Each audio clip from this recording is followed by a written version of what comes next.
هل الميديا باينج هيختفي بالاي اي؟ ده كورس بفلوس ده. يقول لي مثلا ان الزلزال اثر على الكامبين لا تعالى قال لي انا ما قريتش البرزنتيشن وانا جوه اكتشفت ان انا غلطت. هو انت مهدد لو انت اعتمادي. قول له اشرح لي داتا اناليسيس بطريقه فاينل، شوفي السحر اللي هيشرحها بيها. طيب في بقى جزء عايزين نسال فيه، وعايز اقول لحضرتك ان 90% من الناس على السوشيال ميديا بيسالوا هو فعلا الاي اي هيستبدل الشباب وهيعمل مشكله في سوق العمل؟ طيب هي الحته دي حلوه جدا ومهمه جدا. ليه؟ لان الاي اي النهارده هو قد يبدو ان هو بيستبدل الناس، بس هو الحقيقه لو بصينا لها بطريقه تانية هنلاقي ان هو بيدي قوه للناس. بمعنى هو بالنسبه لي انا مثلا لو وقتي هقدر اعمل فيه مثلا حاجه واحده، انا بالاي اي اقدر اعمل 10 حاجات. ليه؟ لان الاي اي بيديك باور، بيديك نوليدج، بيديك كل حاجه. ممكن انت مش محتاج حاجه بعديه. يعني انا بالمناسبه جوه الشركه عندي أنا الحمد لله وقتي بقى بيتضرب في 2 وفي 3 وفي 5 بسبب وجود الاي اي معايا، فهو مش بيربلس وجود الناس. وخليني اديكي مثال. على سبيل المثال مثلا انا عندي ميديا باير. هل الميديا باينج ده سؤال برضو انا بتساله كتير، هل الميديا باينج هيختفي بالاي اي؟ هو لو بصينا لها للوهله الاولى في تولز النهارده كتيره قوي اوتوميتد ادز. خش نضيف بالاد اكونت بتاعنا ونضيف الستور بتاعنا وهي بتشتغل بتعمل اوتوميتد ادز وبتعمل الاي بي تيستنج واي اكس تيستنج كمان عدد لا نهائي من التيستنج علشان في الاخر تطلع نتيجه كويسه. هل ده بيستبدل الراجل الميديا باير؟ لا طبعا. ليه؟ لان في الاخر هو محتاج هيومن تاتش، محتاج اوبتمايزيشن، محتاج حاجات. فانت لو عارف زي ما بيقولوا كده تحتوي التول وتخليها تطوعها ان هي تشتغل معاك، يبقى انت بتضرب الاكسبيرينس بتاعتك في 2 وفي 3 وفي 5 وفي 10 وفي 100 بمجرد ان انت عارف تستخدمها في الاوبتمايزيشن. فده بالنسبه لي انا بحس ان الاي اي هي تول قويه ادت للناس باور النهارده ان هي تشتغل احسن وافضل. وهديكي مثال تاني. انا مثلا عندي ميديا باير. الميديا باير راجل بتاع ارقام وبتاع ادز وبرفورمانس والكلام ده كله. هل يقف عند هنا؟ في وجهه نظري لا. هديكي مثال. انا عندي 2 ميديا بايرز شغالين في الشركه. واحد منهم بيخش الصبح يعمل ايه؟ انا عايز النهارده كابشن للبرودكت الفلاني عشان اشغل عليه اعلان. يصحى الصبح يكتب على الجروب انا محتاج كابشن للبرودكت الفلاني عشان اشغل عليه اعلان. لغايه الظهر لغايه العصر الناس ما ردتش عليه، هو عطلان مش مشغل اي حاجه. عندي الناحيه الثانيه ميديا باير هو فاهم برودكت، فاهم برودكت بيج، بيخش على الشات جي بي تي ولا بيخش على اي اي موديل يقول له ايه؟ يقول له دلوقتي انا بعمل اعلان لبرودكت الفلاني، ويقول له كمان الستيج بتاعه البرودكت، انا بروبلم اوير ولا سولف اوير ولا هي ايه بالظبط، علشان يقول له او سوليوشن اوير، علشان الاي اي يدي له كابشن مناسب في المرحله بتاعه بيع المنتج ده فيكتبها ويشتغل. فالنتيجه عندي ايه؟ انا برضو نتكلم بالنتيجه. نتكلم ان الراجل اللي راح استخدم الاي اي وعمل شاف الستيج بتاعت البيع بتاعي للبرودكت، النهارده الراجل ده عمل اعلانه اسرع، جاب نتائج افضل عن الراجل التاني اللي كان مستني حد تاني يكتب له كابشن. فهنا الاي اي يستبدل مين؟ يستبدل الراجل اللي مستني او الراجل اللي مش بيعتمد على نفسه ولا بيستخدم التول في ان هو يطوعها لشغله. انا نفسي كصاحب شغل هعمل ايه؟ هحافظ على الراجل اللي هو بيحاول يتصرف وبيستخدم التول، مش الراجل اللي بيستنى من الناس التانية تعمل له شغله. فدي نقطة مهمة جدا. طب انا هقطع النقطة دي عشان حضرتك ما تنساش بقية الكلام. هو طب لو انا دلوقتي عند اي مرحلة فشل بيمر بيها الكامبين بيرجع يقول اصل الكونتنت كان مش حلو، اصل الديزاين ما كانش كاتشي، اصل دي في نفس السياق اللي حضرتك بتقوله، ده بيبقى عيب ايه؟ يعني يرجع للاي اي وهيعرف منين؟ هقول لك. طيب بصي خلينا نتفق على حاجه. اي حاجه في الدنيا ليها نقطه بدايه ونقطه نهايه. من اول الكاستمر جيرني، من اول البرودكت التاتش بوينتس بتاعت البرودكت نفسه اللي انت بتبيعه، من اول اي حاجه في الدنيا ليها ستارت بوينت واند بوينت. اللي انا عايز اقوله ايه؟ ان اي حاجه في الدنيا لو انت عرفت بدايتها ونهايتها وعرفت التاتش بوينتس اللي موجوده في الجيرني دي، هتعرف تحط مشاكلك فين. بمعنى ايه؟ هديكي مثال عملي دلوقتي. انا النهارده عملت اعلان لكتاب عندي، مثلا عايز ابيع كتاب معين. فاول تاتش بوينت بالنسبه لي عشان ابيع الكتاب ده هو ايه؟ السوشيال ميديا. انا بعمل بوست على السوشيال ميديا. فالسوشيال ميديا اول ما بنزل بوست بيعمل ايه؟ بيعمل امبريشن وريتش، الناس بتشوفه وناس بتتفاعل معاه وناس بتشوفه لاول مره. طيب تاني خطوه يبقى اول حاجه الامبريشن او الريتش اللي حصل للكتاب ده على السوشيال ميديا. تاني حاجه الكليكس اللي بتحصل عليه او الانجيجمنت. فهنا في حاجه اسمها سي تي ار، كليك ثرو ريت، عدد الناس اللي عملت كليك من الناس اللي شافت او الناس اللي وصل لها الاعلان ده. كويس؟ طيب الخطوه اللي بعد كده، بعد ما عمل كليك راح عندي على الويب سايت فبقى فيزيت، ففي كونفرجن ريت ما بين الكليكس وما بين الزياره بتاعت الويب سايت. طيب الراجل بعد ما راح على الويب سايت عمل اد تو كارت، ففي ما بين الزياره والاد تو كارت في مرحله معدى بيها، بين الاد تو كارت والتشيك اوت بيرشيز دي مرحله ثالثه. فكده احنا عندنا 4 مراحل. انا لو فصصت الستارت بوينت اند بوينت بتاعتي بالمنظر ده، وشغلت الاعلان وعملت اوبزرفيشن، بس انا ببص على الجيرني دي عامله ازاي، فبلاقي مثلا ان الراجل اول ما شاف الاعلان نسبه الناس اللي وصل لها الاعلان مثلا قليله، فانا كده عندي مشكله في كواليتي الاعلان نفسه، عشان كده الريتش اتاثر بالاعلان بتاعي. طيب حصل ريتش وامبريشنز بس الكليكس كانت قليله، يبقى انا كده عندي مشكله في الكول تو اكشن، عندي مشكله في الكرييتيف او الكونتنت بتاعي. طب الراجل ده كليك والسي تي ار بتاعي عالي ودخل على الويب سايت، يبقى انا عندي كده مشكله. او الراجل ما اشتراش او ما عملش اد تو كارت، يبقى انا كده عندي مشكله في الويب سايت، ان اليو اي او اليو اكس او الويب سايت بطيء او الويب سايت فيه مشاكل معينه. طب الراجل عمل اد تو كارت بس ما اشتراش، يبقى انا كده عندي مشكله في البرايسنج، او عندي مشكله في ان السعر غالي، فالراجل لسه بيقارن اسعار او حاجه من الحاجه دي. اللي انا قلته لك ده ايه؟ ده تحليل لكل خطوه من الخطوات الراجل مشي ده فيها. كورس بفلوس ده.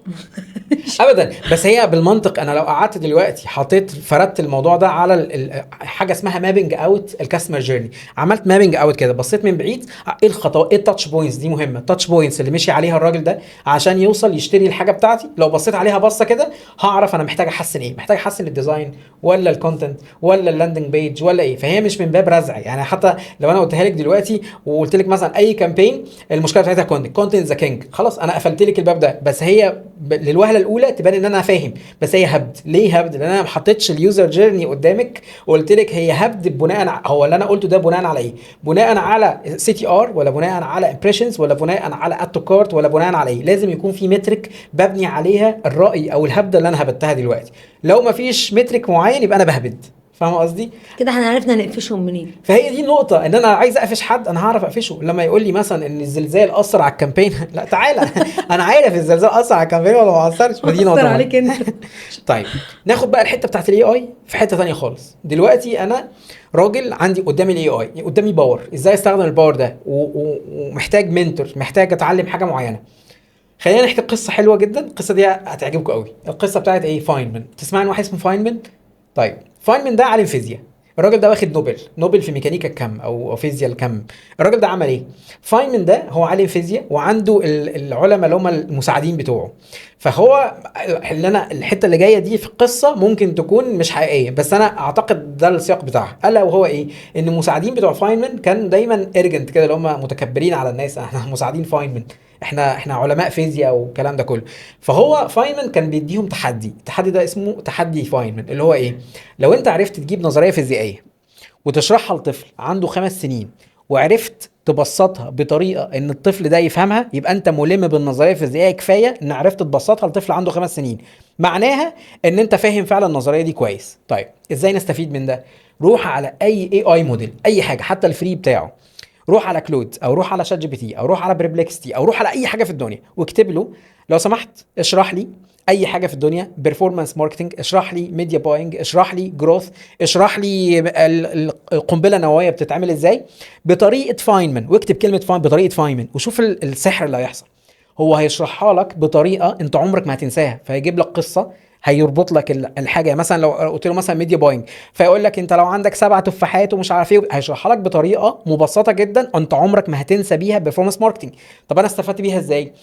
حاجات معينه ما اعرفش عنها حاجه، زي مثلا داتا اناليسيس في اولها، قول له اشرح لي داتا اناليسيس بطريقه فاينمان، شوفي السحر اللي هيشرحها بيها. فالنهارده انا متخيل انا مش محتاج اي كورس في الدنيا، انا اروح اسال الاي اي واقول له لو سمحت استخدم طريقه فاينمان واشرح لي حاجه الفلانيه. يا لهوي على الطريقه اللي بيشرح بيها. انا مش محتاج اي بني ادم تاني يشرح لي اي حاجه. ليه؟ لان طريقه فاينمان دي هي طريقه سحريه لتبسيط العلوم وشرحها بطريقه. وبالمناسبه هي دي يعني انا بعتقد نفسي من الناس اللي بتحاول تعمل ده، ان انا بحاول ابسط الحاجه لدرجه ان اي حد يفهمها. لو طفل عنده 12 سنه او 10 سنين يفهم يعني ايه بيرفورمانس ماركتنج ويعني ايه كامبين ويعني ايه جروث. ليه؟ لان هو انت ملم بالحاجه فتقدر تبسطها للناس بالطريقه دي. فاعتقد ان طريقه فاينمان محتاجه كل الناس النهارده تشتغل بيها. الناس بالمناسبه ده كونسبت لو الناس مشيت بيها كمايند سيت، هو محدش تاني محتاج ياخد كورس في اي حته. انت تخش تسال اي اي تقول له استخدم طريقه فاينمان واشرح لي حاجه الفلانيه، انت مش محتاج بعديها كورس. هتحتاج كورس ليه؟ فاهم قصدي؟ فدي حاجه مهمه جدا قلت اقولها كده. دي حاجه تحفه، انا هروح اعمل كده. لا ده بجد اول والله. ما اسيب البودكاست والله يا بجد في عندي تساؤلات كتيره وعندي كسل. يعني انا بيبقى عندي كسل انا اقعد اقرا كتاب، لكن عندي كسل ان انا ادخل اشوف كورس. ده هقول لك حاجه كمان، انا عملت حاجه لطيفه في كده في الاي اي، حاجه اسمها كاستم جي بي تيز، او ان انت تعمل بروجكتس او سبيسز على حسب الاي اي اللي انت بتستخدمه. فانا دخلت عامل، يعني انا مثلا عندي بريميوم اكونت على كل المودلز دي، فانا عامل هنا سبيس وهنا كاستم جي بي تي وهنا بروجكت. بيعمل ايه؟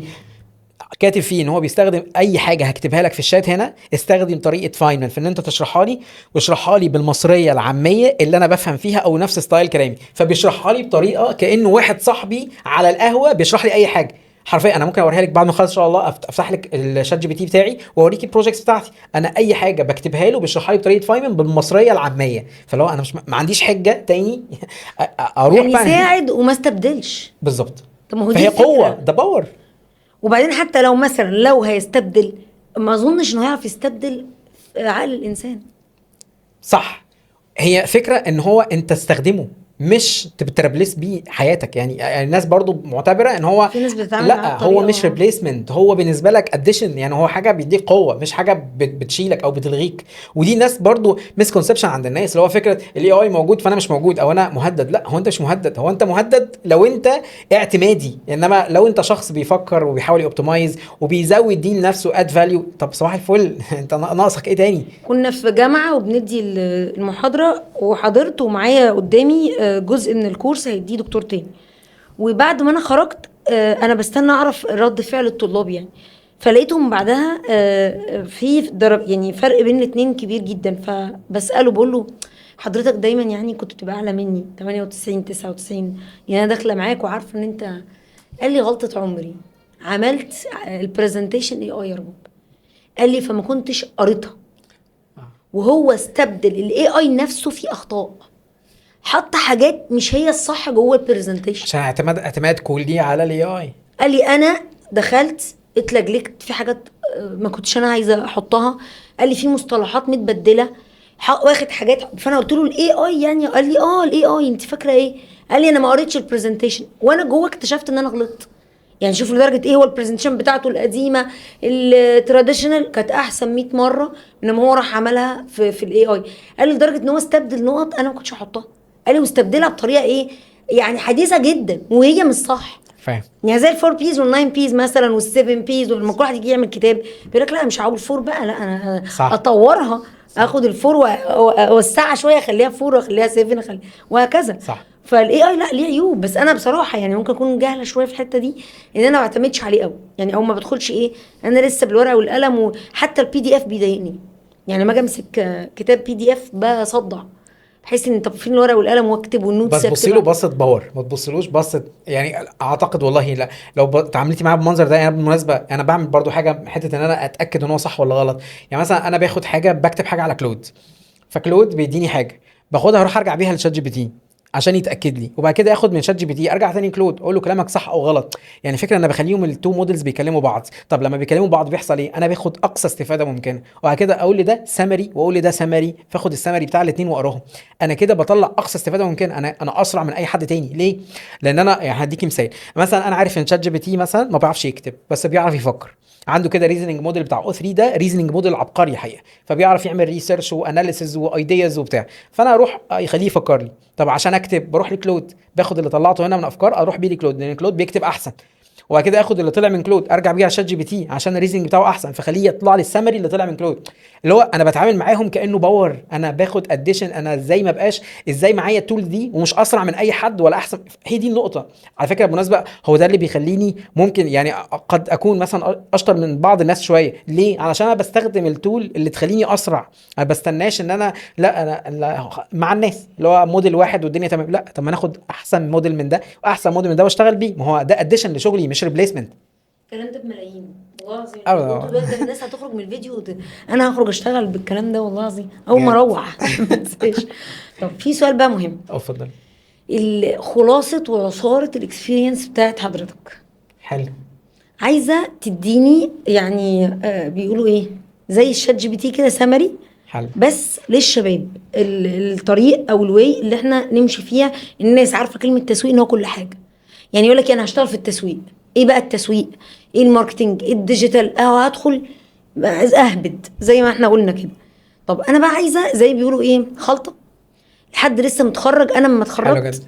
خدت ميني ام بي اي، كانت زمان في حاجه اسمها ميني ام بي اي لو تفتكرها. طبعا. رحت الاول خدتها، بعد في مكان سنتر كده، اداني اتش ار واداني فاينانس واداني ماركتنج واداني كل حاجه وادفرتايزنج، دخل لي 10 دكاتره وفي الاخر مش ده رحت عامله رايحه اسلسكا الجامعه الفرنسيه، فقلت لهم طب انا عايزه اعمل دبلومات، بقيت اعمل دبلومه انترناشونال ماركتنج، بعدين في حاجه اسمها ام بي اي، طب انا عايزه اعمل ام بي اي، دخلت اخلص الكريدت اورز بتاعتها، وبعد ما خلصتها ما كانتش لسه بقى على الفيسبوك، انا عامله اول اكونت في 2009 تقريبا ليا وقتها يعني، او ايميل حاجه زي كده، فلسه الموضوع مش احنا خدناها مواليد الثمانينات كانوا محظوظين.